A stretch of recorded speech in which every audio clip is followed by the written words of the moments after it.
Hello again, everybody.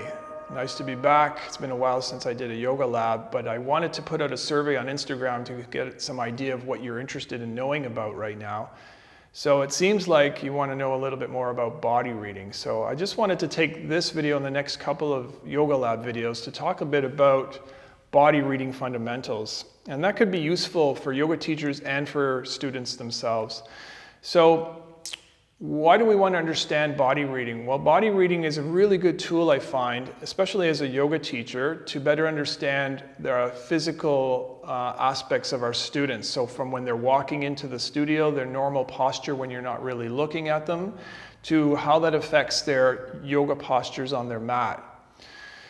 So if we think about the human body for a moment, all of us have imbalances to some degree in our body, some more extreme than others. So we want to take a look at a few things in the body that affect us in coming out of balance. So what are those things that kind of bring our bodies out of balance? So things like your lifestyle choices, the kind of recreational activities and sports you might do would affect this.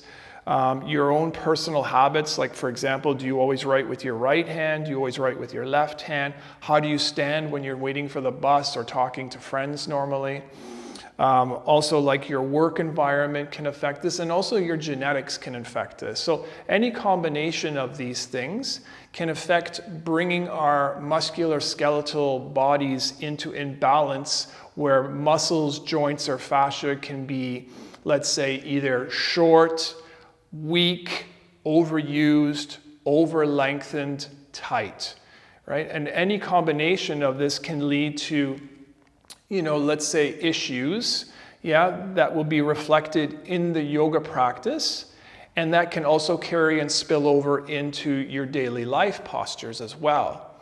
So what we want to take a look at when we're examining and looking at students, for example, as yoga teachers, is we want to just observe. We're not critiquing, we're not judging, we're just observing, and then based on that observation, wanting to empower the student into peeling away the layers of, let's say, the onion of these kind of conditioned postures that they've developed in their lives, and kind of unpeel those layers away. And in doing that, some other wonderful things might happen, like that student, might uncover their natural breathing, because maybe they're not breathing properly because of the posture that they're standing in, or how their yoga postures are affecting their standing posture, for example. So what we want to remember when we're doing all this as well is that everything is connected in the body, right? So when we're looking at body reading, let's say of somebody that is got their shoulders rolled forward, the chest is closed, and the neck is extending forward with the head, we don't want to just imagine, okay, I want to look at this part with the student in the practice and focus on that, because what you do here is going to also affect all the rest of your body in some way. So it works in a kinetic chain, for example. So just keep that in mind as we go through these videos, is that everything is connected in the body.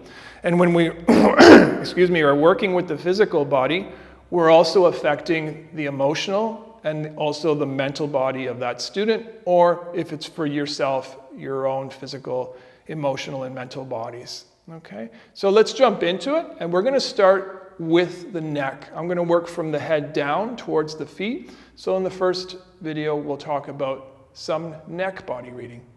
Enjoy!